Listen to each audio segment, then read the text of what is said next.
¿quién eres tú? ¿Quién eres tú? Esa fue la pregunta que un hombre hizo a mí y a mis compañeros de clase cuando yo estaba en bachillerato. Todos estábamos, al escuchar esa pregunta, listos para responder diciendo nuestros nombres, pero aquel hombre dijo, y no me refiero a sus nombres, ¿quién eres tú? Entonces, yo, aunque no tenía idea alguna del significado de esa pregunta, dije dentro de mí, wow, qué profundo. Con el pasar del tiempo,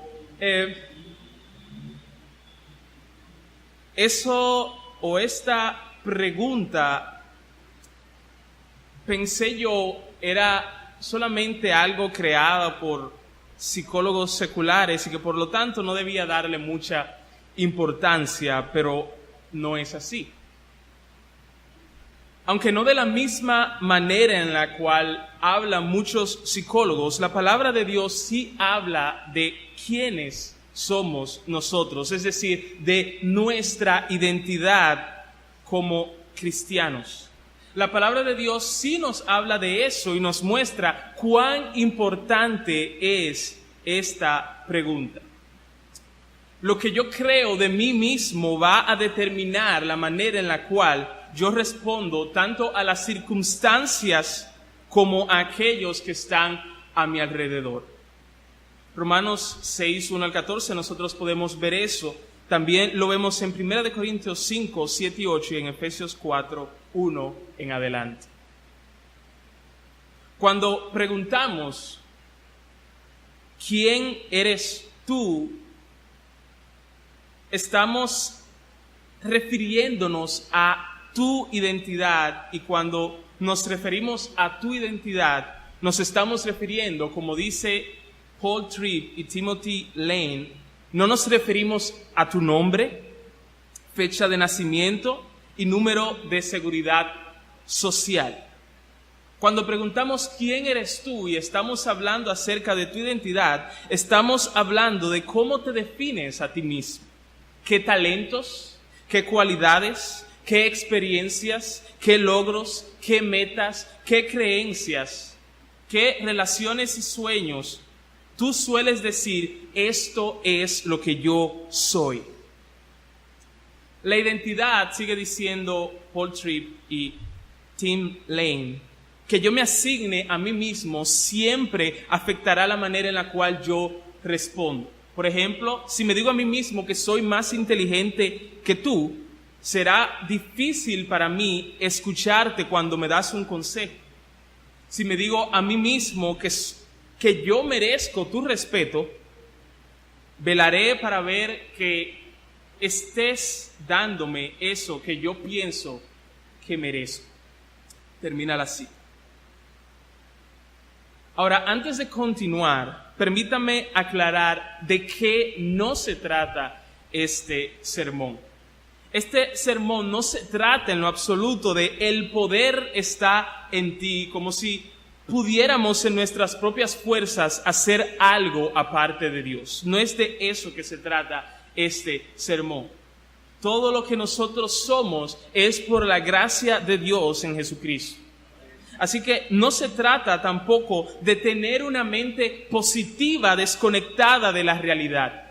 Más bien, este sermón se trata de alinear nuestros pensamientos a lo que Dios dice acerca de nosotros y entonces vivir de acuerdo a la verdad de la palabra de Dios.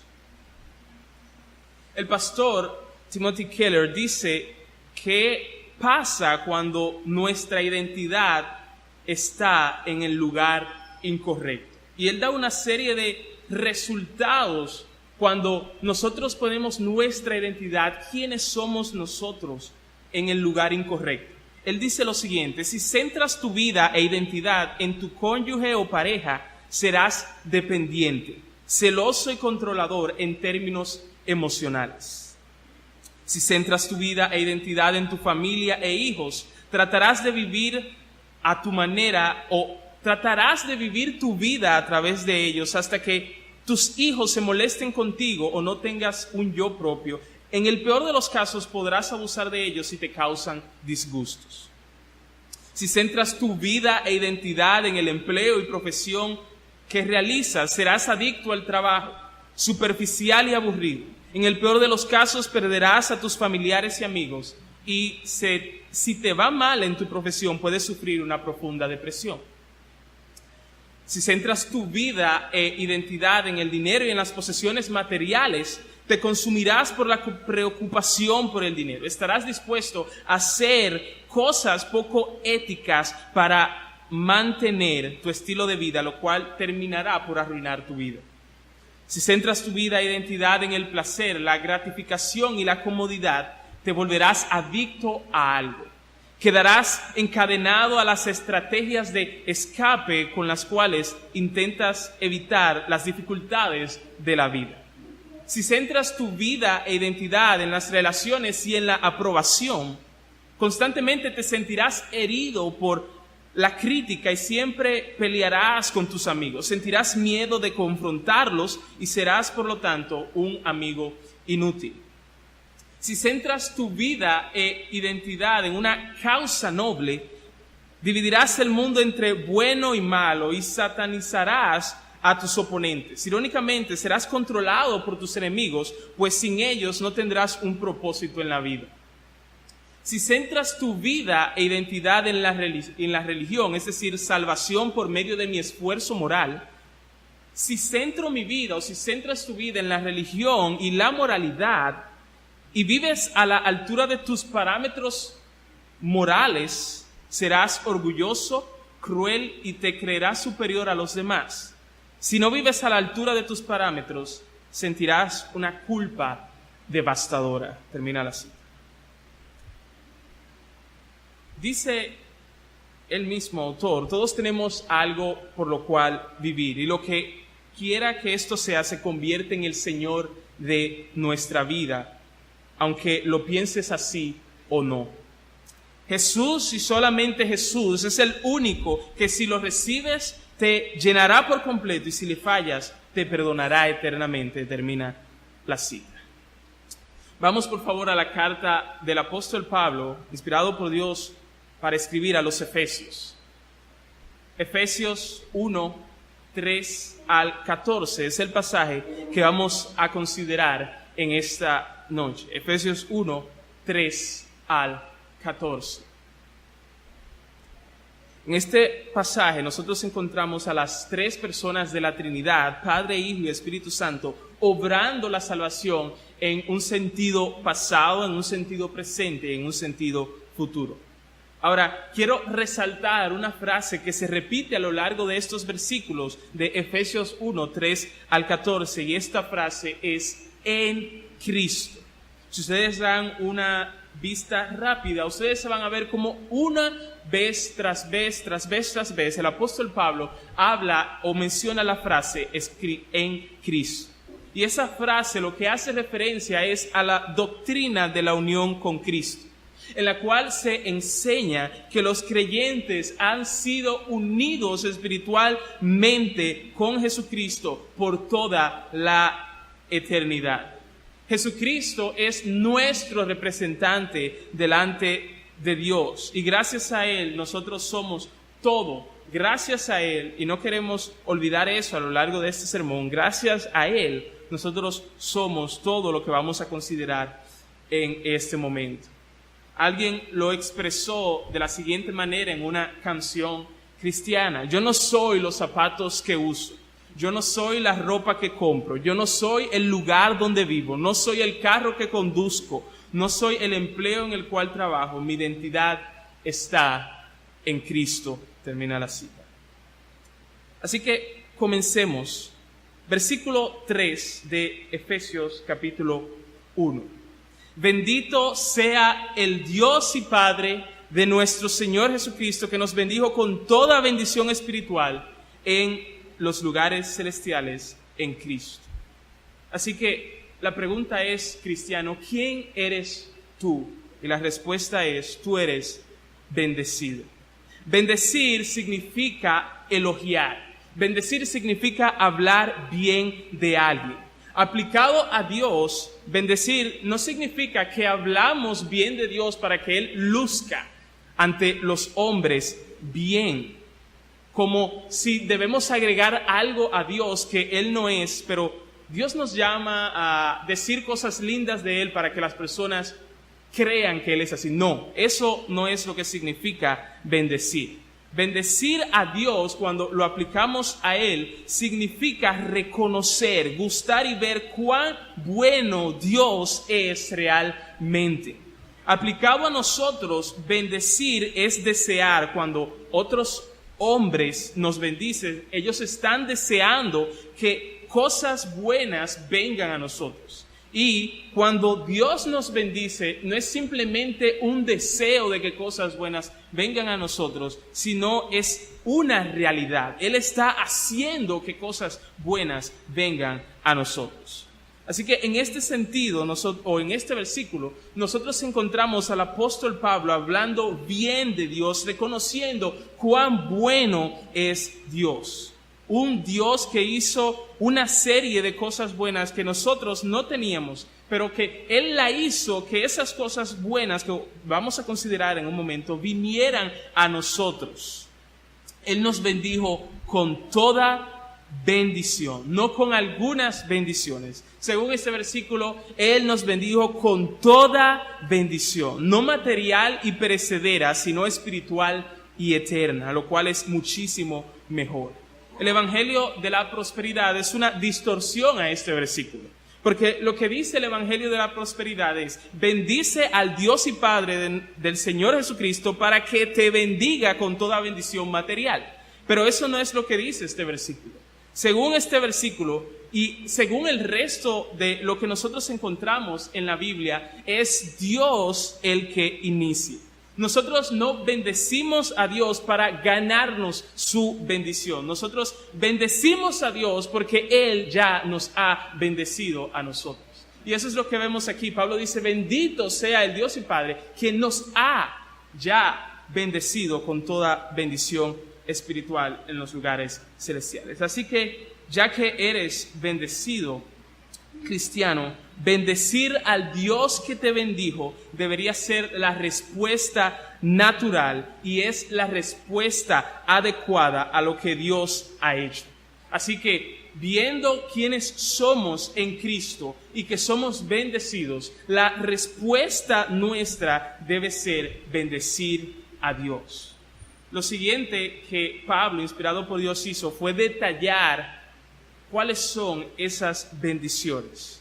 Y eso es lo que vamos a continuar viendo. Versículo 4. Según nos escogió en Él antes de la fundación del mundo, para que fuésemos santos y sin mancha delante de Él. ¿Quién eres tú? Tú eres escogido para ser santo.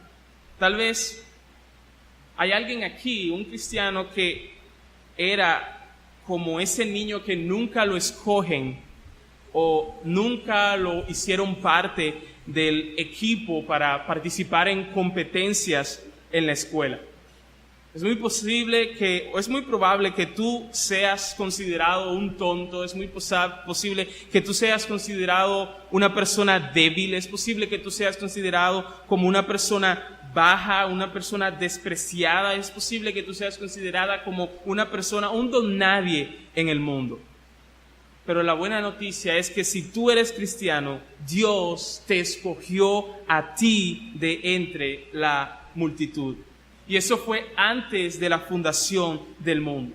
Y la pregunta es: ¿por qué antes de la fundación del mundo y no después? ¿Por qué antes, en la eternidad, antes de que todo fuera creado y no después? La respuesta es porque Dios quería dejar claro, que no haya ninguna duda, que Él te escogió, no por alguna buena obra que hiciste, pero también Él quería dejar claro que esta elección no tambaleará si tú tropiezas. Por eso Él escogió antes de la fundación del mundo. Y si Dios nos ha escogido, o que el mundo nos desprecie y nos abandone si quiere, porque Dios nos ha escogido.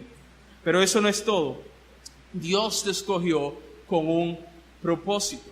Según este versículo, Dios te escogió con el propósito no simplemente de que tú hagas acciones santas y sin manchas, más aún, Él te escogió con el propósito de que tú seas santo y sin mancha. Santo significa separado para Dios, significa diferente al mundo, significa similar a Dios. En Jesucristo no tan solo tus pecados son perdonados, sino que en Jesucristo el pecado deja de ser el amo de tu vida. Ya no sigue siendo tu Señor si tú eres cristiano. En Jesucristo la presencia del pecado en nuestra vida es erradicada, es eliminada progresivamente y será sin duda alguna eliminada total y definitivamente un día. Dice Efesios 5, 25 al 27 lo siguiente: Cristo amó a la iglesia y se entregó a sí mismo por ella para santificarla, habiéndola purificado en el lavamiento del agua por la palabra, a fin de presentarla a sí mismo una iglesia gloriosa, que no tuviese mancha ni arruga ni cosa semejante, sino que fuese santa y sin mancha. En ese día del cual se habla en este texto,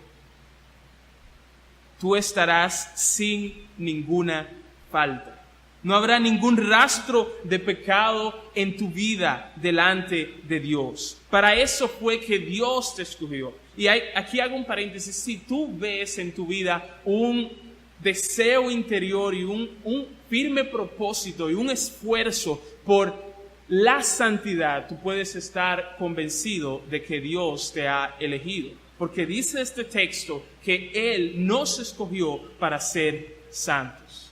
Y si esto es así, y es así según este pasaje, si Dios nos escogió con este propósito, con la meta de que nosotros seamos santos, entonces la pregunta es, ¿no debería ese también ser la meta hacia la cual nosotros diligentemente corremos aquí y ahora? El apóstol Pablo contestó positivamente a esta pregunta. En Efesios 5:1 en adelante, él dice: sed pues imitadores de Dios como hijos amados, y andad en amor, como también Cristo nos amó y se entregó a sí mismo por nosotros, ofrenda y sacrificio a Dios en olor fragante. Pero fornicación y toda inmundicia o avaricia, ni aun se nombre entre vosotros como conviene a santos, ni palabras deshonestas, ni necedades, ni truhanerías que no convienen, sino antes bien con acciones de gracias.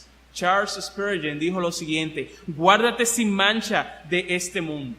No manches los dedos que pronto han de tocar las cuerdas celestiales. No permitas que tus ojos, que en breve han de ver al Rey en su hermosura, lleguen a ser las ventanas de la concupiscencia. No permitas que tus pies, que pronto han de andar por las calles de oro, se ensucien en lugares cenagosos. No permitas que tu corazón, que dentro de pronto se llenará de cielo y rebosará de gozo, se llene de orgullo y amargura. Termina la cita. Así que, ya que Dios nos escogió para ser santos, y eso es lo que somos en Jesucristo, nuestro propósito, nuestra meta, lo que seguimos debe ser la santidad. Versículos 5 y 6. En amor, habiéndonos predestinado para ser adoptados hijos suyos por medio de Jesucristo, según el puro afecto de su voluntad, para alabanza de la gloria de su gracia, con la cual nos hizo aceptos en el amado. ¿Quién eres tú? Si tú eres cristiano, tú eres predestinado para ser hijo. Predestinar significa destinar desde antes. Dios te destinó desde antes, en la eternidad. Dios no te destinó a ti, cristiano, para ser objeto de su ira. Dios no te destinó a ti, cristiano, para ser objeto de condenación. Dios te destinó, según este versículo, para ser adoptado como su hijo. Esta predestinación fue en amor, lo cual hace de la predestinación, como dice alguien, acto de la decisión de Dios, sino como un acto de su amor, termina la cita. Es decir, que la predestinación de Dios no fue un acto frío, sino que fue un acto afectivo. Qué maravillosa verdad, hermanos y hermanas, que el Dios del cielo y de la tierra, el gobernante absoluto de todo el universo, te atraiga a una íntima relación con Él. Qué maravillosa verdad, hermano y hermana. Qué maravillosa verdad. Que a ti, que tú eras una criatura rebelde, merecedor de ser abandonado en ira por Dios en el infierno por toda la eternidad, Dios te adopte como uno de sus hijos. Qué maravillosa verdad. Tal vez tú estás aquí esta noche sentado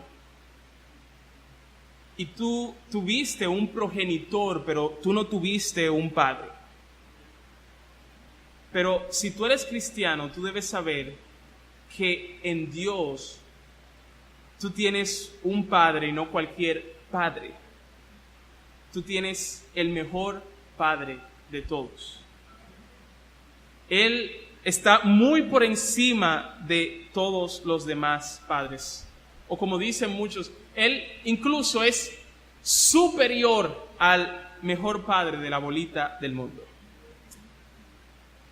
Eso también fue en Jesucristo, porque el Hijo de Dios vino a este mundo a ser a los hombres los hijos de Dios, como vemos en Juan 1:2.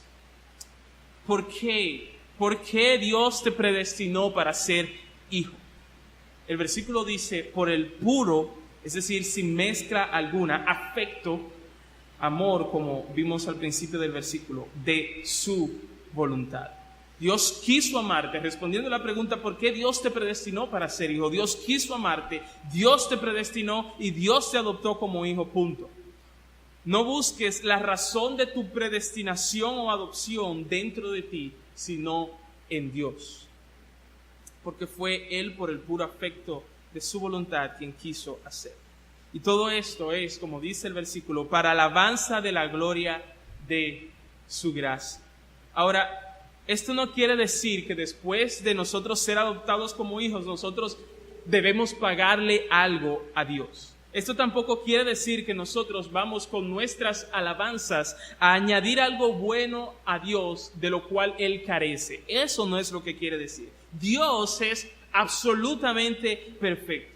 Lo que aquí significa es que todo esto que Dios hizo, lo hizo para manifestar, para mostrar la gloria que es intrínseca a su ser, para mostrar lo que Él es realmente. Como dice en Efesios 2:7, para mostrar en los siglos venideros las abundantes riquezas de su gracia en su bondad para con nosotros en Cristo Jesús. Para eso fue que Dios nos adoptó como hijos. Y lo siguiente que voy a decir, yo estoy consciente de que lo he dicho ya varias veces en los últimos sermones que yo he predicado, pero quiero enfatizar esta verdad, ya que somos tentados a reaccionar en incredulidad hacia esta verdad. Si Dios, cristiano, te predestinó para ser su hijo y en Jesucristo tú fuiste hecho sinceramente, realmente, verdaderamente uno de sus hijos, sabe entonces que Dios se ha comprometido contigo. Él se ha hecho tu Padre Celestial y Él no te va a desamparar. ¿Por qué entonces te afanas por lo que has de comer y beber y vestir cuando tienes un Padre Celestial que sabe cuál es tu necesidad y que se ha comprometido a cumplirla? No te afanes, no te preocupes desmedidamente ni trabajes excesivamente por aquellas cosas que no son tu responsabilidad, descuidando tu relación con Dios por aquellas cosas. No te afanes que todavía no han llegado. Más bien, descansa en los brazos de Dios, quien es tu Padre Celestial. Versículos 7 al 10. En quien tenemos redención por su sangre, el perdón de pecados según las riquezas de su gracia, que hizo sobreabundar para con nosotros en toda sabiduría e inteligencia, dándonos a conocer el misterio de su voluntad, según su beneplácito, el cual se había propuesto en sí mismo de reunir todas las cosas en Cristo, en la dispensación del cumplimiento de los tiempos, así las que están en los cielos como las que están en la tierra. ¿Quién eres tú? Según este versículo, tú eres perdonado. Redimir significa rescatar de la cautividad o esclavitud. Y tú, cristiano, fuiste, tanto tu cuerpo como tu espíritu, fueron comprados a un alto precio. Tú no fuiste comprado por 100,000 billones de euros, sino por algo más valioso, que es la sangre de Jesucristo, como nos dice Primera de Pedro. Y ahora tu cuerpo, tu espíritu pertenecen a Dios, que es el mejor amo, Señor de todos. Él es bueno. Ahora, dentro de esta redención se resalta en este versículo el perdón de pecados. Debido a la sangre que Jesucristo derramó en la cruz del Calvario, Dios perdona tus pecados. Ahora, hay algo interesante que yo no quiero que ignoremos en este versículo. Dice que este perdón es según las riquezas de su gracia. Si nosotros escuchamos que un hombre rico da de sus riquezas, no debemos concluir que él ha dado mucho necesariamente. Él dio de sus riquezas. Ahora, es algo completamente diferente si nosotros escuchamos que ese hombre rico dio según sus riquezas. Sí podemos concluir que él da mucho. Y eso es lo que se dice en este versículo. Así es que se describe el perdón de Dios para todo cristiano. Dice que hemos sido perdonados según las riquezas de su gracia. Y así es que Dios otorga este perdón. Tu perdón, cristiano, o tu pecado no es competencia para el perdón de Dios. No hay pecado tan grave que no pueda ser perdonado por Dios. Dios no perdona pobremente. Dios perdona ricamente. ¿Son muchos tus pecados? La gracia de Dios que perdona es muchísimo mayor. Vuelvo a citar a Spurgeon. No importa cuántos, no importa cuán atroces, no importa cuán innumerables pudieran haber sido tus pecados. Al instante en el que tú crees, cada uno de ellos es borrado. En el libro de Dios no hay ni un solo pecado contra nadie en este lugar cuya confianza esté en Cristo. Ni uno solo, ni siquiera la sombra de uno, ni la mancha de uno, ni el permanente de algún pecado que permanezca. No hay ni siquiera el remanente de un pecado, porque cuando Dios otorga el perdón de acuerdo a las riquezas de su gracia, todos desaparecen. Termina la cita. Lo siguiente que leemos en este pasaje es que Dios hizo sobreabundar para con nosotros esta gracia. Y sobreabundar también podría aquí traducirse como prodigar en el sentido positivo, como el padre pródigo que fue más pródigo aún que su hijo al dar abundantemente a su hijo menor cuando él no lo merecía. Eso hizo Dios con nosotros según este versículo. Él prodigó su gracia para contigo. En este pasaje se habla especialmente de que Dios en su buena voluntad te dio sabiduría e inteligencia para que puedas conocer algo que naturalmente no habrías podido conocer. ¿Y qué es eso? Bueno, que Dios se propuso reunir todas las cosas en Cristo, que todo fue creado para Él, que Dios estaba reconciliando consigo mismo al mundo y que toda rodilla al fin y al cabo, se ha de doblar ante Jesucristo. Así que, ¿quién eres tú? Decía anteriormente, y la respuesta es, eres perdonado. Y si eso es así, tú no tienes ninguna razón para encubrir tus pecados. Si en la redención Dios no hubiera provisto el perdón de pecados, el perdón para todos tus pecados, sería algo comprensible que tú encubrieras tus pecados. Pero si Dios ha hecho provisión para el perdón, no de algunos, sino de todos nuestros pecados, y así lo ha hecho según este versículo, ¿por qué negarlos? ¿Por qué excusarlos? ¿Por qué minimizarlos?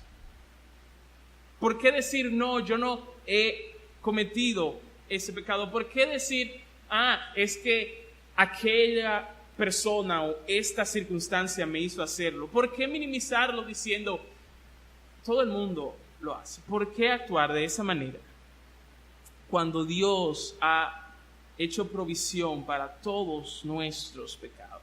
Hacer tal cosa, actuar de esa manera, minimizar, negar, excusar nuestro pecado, sería como decir que no tienes hambre y sed, cuando en verdad tú tienes hambre y sed, pero tú dices a una persona que tiene un almacén lleno de alimentos y litros de agua para ti, y tú te estás muriendo de hambre, te estás muriendo de sed, y tú dices, no, yo no tengo hambre, no tengo sed.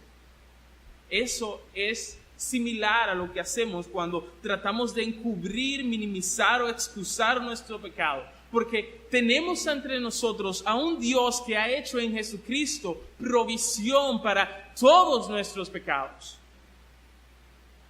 Tú eres libre para admitir tu pecado aún ante las personas que están a tu alrededor. No es que vas a gritar a los cuatro vientos tu pecado como si te sintieras orgulloso de esto, pero sí es que cuando te digan, hey, yo sé lo que tú hiciste, tú puedas responder, Dios también sabe lo que yo hice y Él ya lo ha perdonado. Así que, hermano, confiesa tus pecados y apártate de ellos porque hay perdón en Jesucristo. Versículos 11 y 12. En Él asimismo tuvimos herencia, habiendo sido predestinados conforme al propósito del que hace todas las cosas según el designio de su voluntad, a fin de que seamos para alabanza de su gloria, nosotros los que primeramente esperábamos en Cristo. ¿Quién eres tú? Herencia de Dios. Ahora, yo sé que en la mayoría de sus Biblias se lee lo siguiente, tuvimos herencia. Pero el texto griego o el predicador griego dice literalmente, fuimos hechos una herencia. No es que nosotros tuvimos herencia, sino que el texto dice literalmente,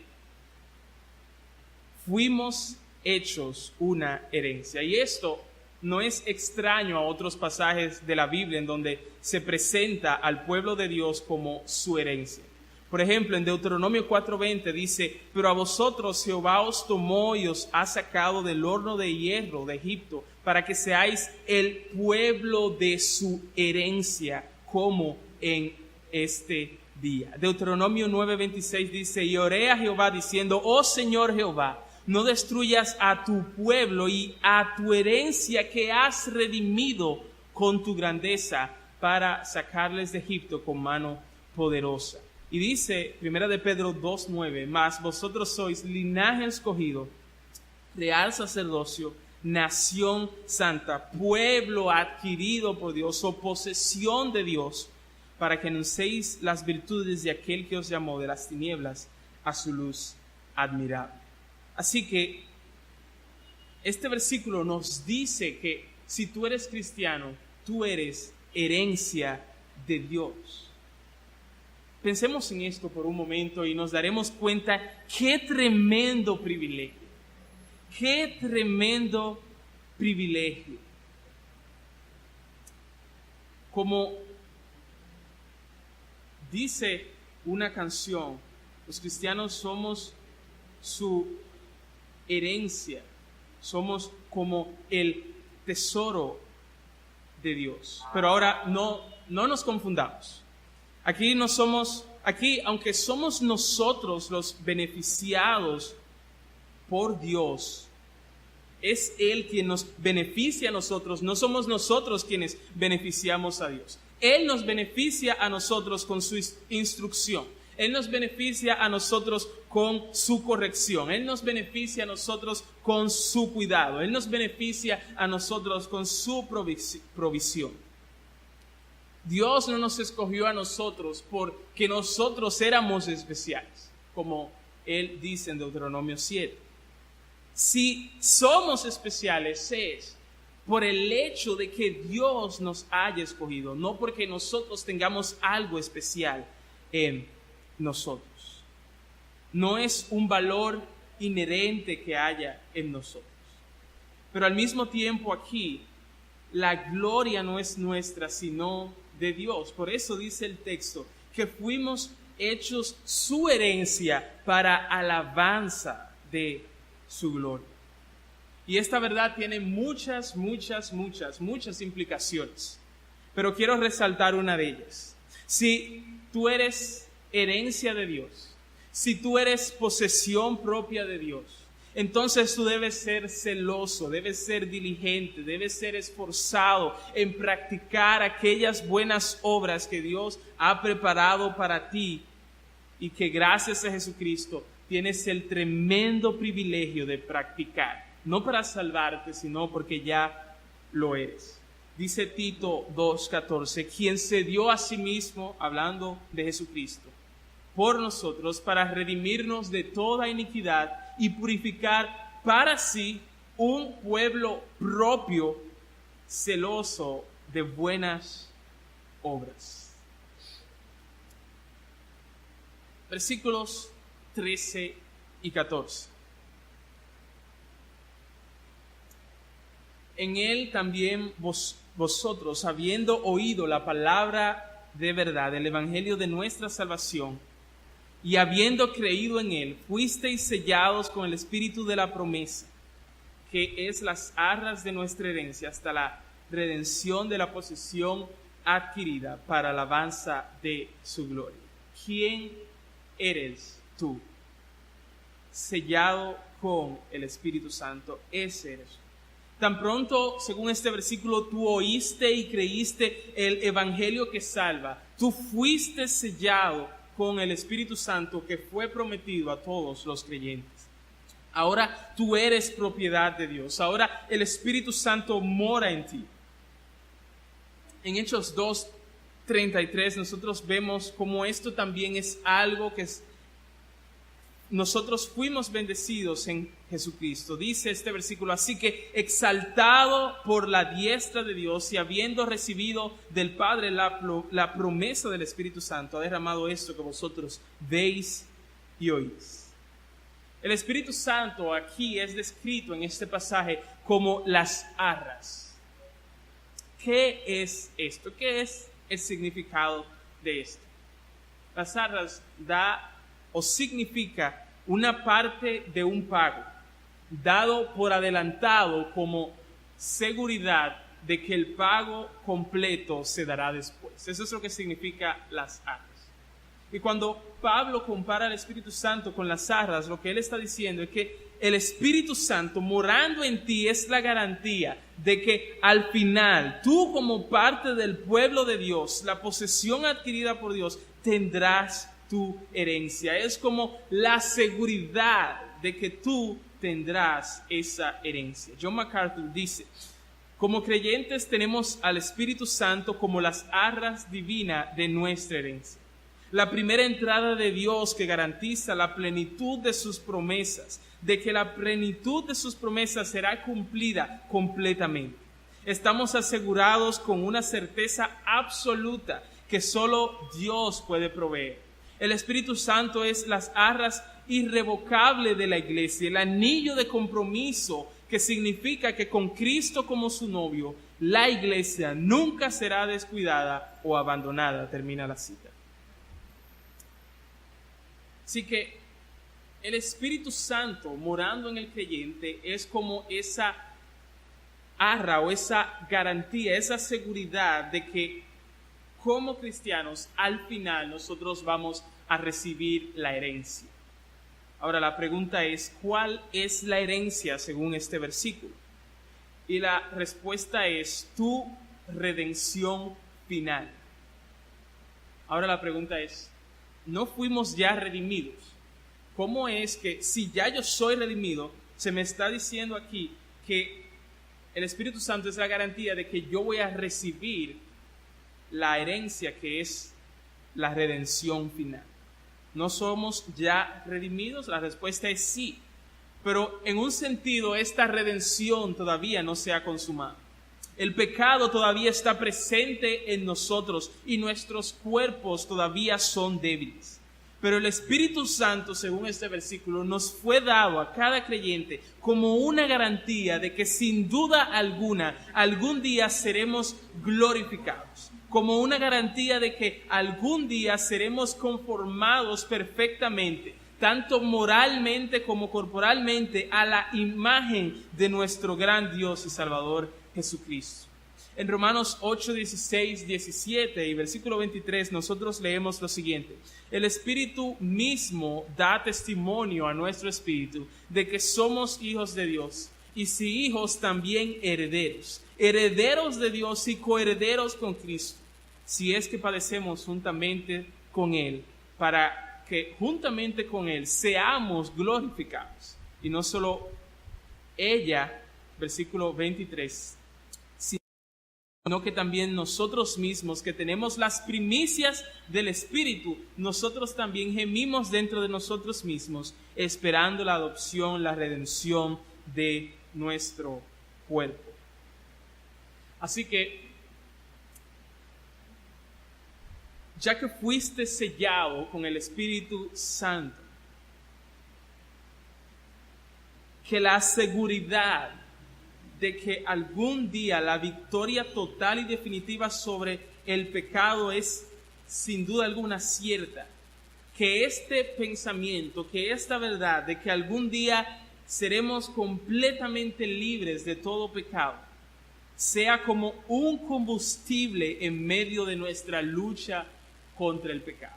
Que esta verdad de que algún día seremos librados, salvados completamente de todo pecado remanente en nosotros, nos dé fuerzas para luchar con más ánimo, con más diligencia, con más prontitud contra el pecado, porque lo que hacemos no es en vano. La victoria ha sido ya ganada.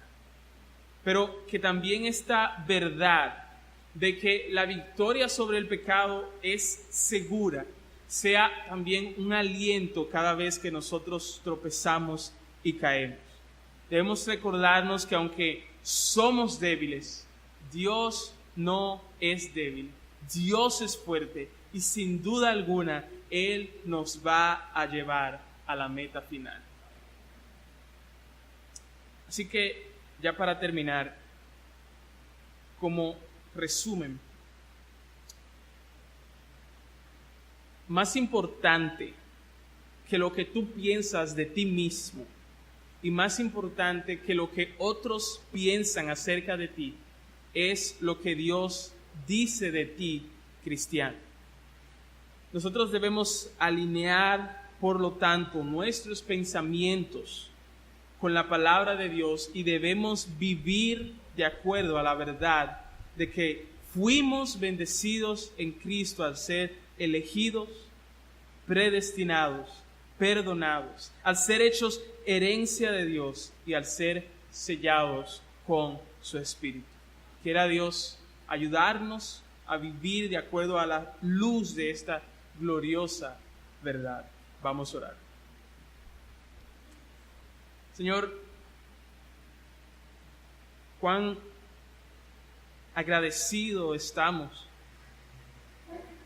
de que en Jesucristo tú nos hayas bendecido al elegirnos para ser santos, al predestinarnos para ser hijos tuyos, al perdonarnos de todos nuestros pecados, al ser hechos tu herencia, qué tremendo privilegio, y al ser sellados con tu Espíritu, el cual mora ahora con nosotros. Todas esas son bendiciones, no por algo especial en nosotros, sino por el Dios tan grande, bueno, glorioso y lleno de gracia que tú eres. Enséñanos, ayúdanos, guíanos para que nosotros vivamos a la luz de estas verdades. Vivamos a la luz de estas verdades de tal manera que nosotros hablemos bien de tu nombre. De tal manera que nosotros procuremos la santidad. De tal manera que nosotros descansemos en tus brazos paternales. De tal manera que nosotros seamos prontos en confesar nuestros pecados y recibir de ti el perdón. De tal manera que nosotros, oh Señor, seamos celosos de buenas obras y de tal manera que en medio de la lucha con nuestro pecado nosotros podamos recibir ánimo de estas verdades para seguir luchando y tener la completa certeza de que algún día tú, oh Señor, en Jesucristo nos presentarás sin mancha, perfectamente glorificados delante de ti. Señor, nuevamente ayúdanos a que estas verdades no sean quitadas, no sean ahogadas, no sean asfixiadas, sino que den su fruto en nuestros corazones y que sea, Señor, evidente en nuestra semana y a lo largo de nuestra vida para la alabanza de la gloria de tu gracia, en tu bondad que quisiste manifestar con nosotros en nuestro gran Dios y Señor Jesucristo, en cuyo nombre oramos. Amén.